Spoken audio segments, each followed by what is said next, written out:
A Pot-Smoking Monkey is the fourth episode of the fourth season of 2.5 Men. This is directed by Gary Halvorson, and as always there will be spoilers from now as I go through the episode and share some thoughts. And I think that this is a pretty solid episode with some really great moments. It starts off with Alan on the phone to Kandi. He wants his dog Chester back, and Candy's not willing to give up Chester. And Charlie points out to Alan that he should just let Kandi have everything because what he ultimately gets in return is his freedom. I think there's something interesting in that, but Alan still wants Chester. We have a couple of funny moments with Jake, and this is when they're in the kitchen. Alan is on the phone to Kandi again, and Jake tells Alan he wants more allowance, so Alan tells him to take a number because everybody wants more money, and Jake just says 6, not really understanding, and I rather like that. Charlie then asks Jake if they fought over him when Judith and Alan got separated, and Jake points out they still do. You take him. No, you take him. I like the fact that Jake had some humour when he said that, but actually in reality that's pretty depressing. Alan then goes to Judith to ask her for the lawyer she used in their divorce because that lawyer was pretty good at getting everything from Alan. So Alan thinks if he uses that lawyer, they'll be able to get everything, or at least Chester, from Kandi. However, Judith's kind of already given the lawyer to Kandi, and I apologise if you can hear my cat meowing in the background. She's looking at something out of the window and having a bit of a mad half hour. And we then cut to the kitchen in Charlie's house, and Jake is still wanting more money.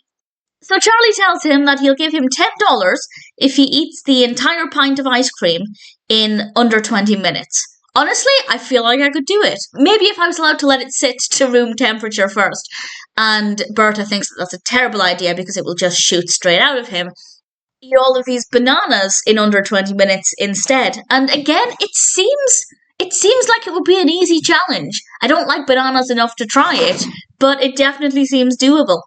We then see Alan going over to Kandi's, and it turns out Kandi is sleeping with her lawyer. Jake then manages the bananas, and he gets his money, and he wants to buy a present for Wendy Cho.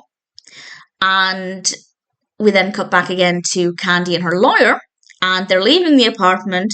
Alan goes to get the dog, but unfortunately Kandi has installed an alarm system, and the alarm goes off. We'll come back to the dog in a little bit.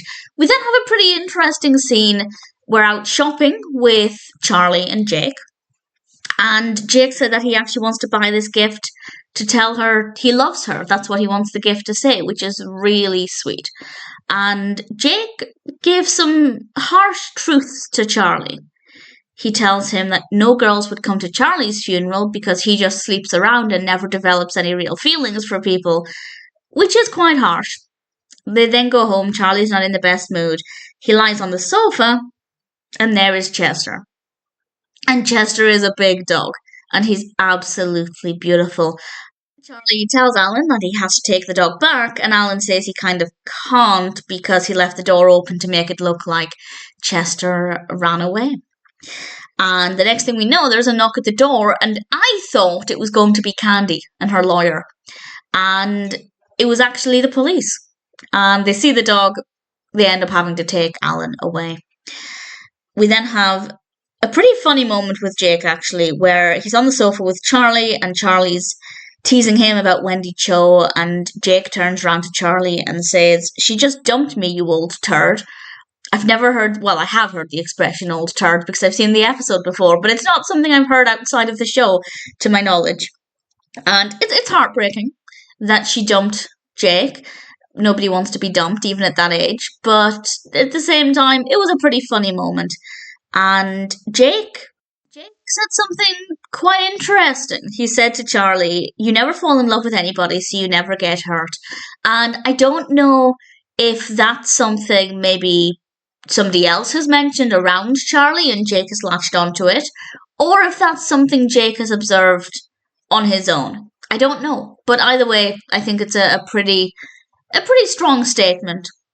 And then they go and bail out Alan, and we end with the four of them, Charlie, Alan, Jake, and Chester, on the sofa. He's a big dog. He's a beautiful big dog.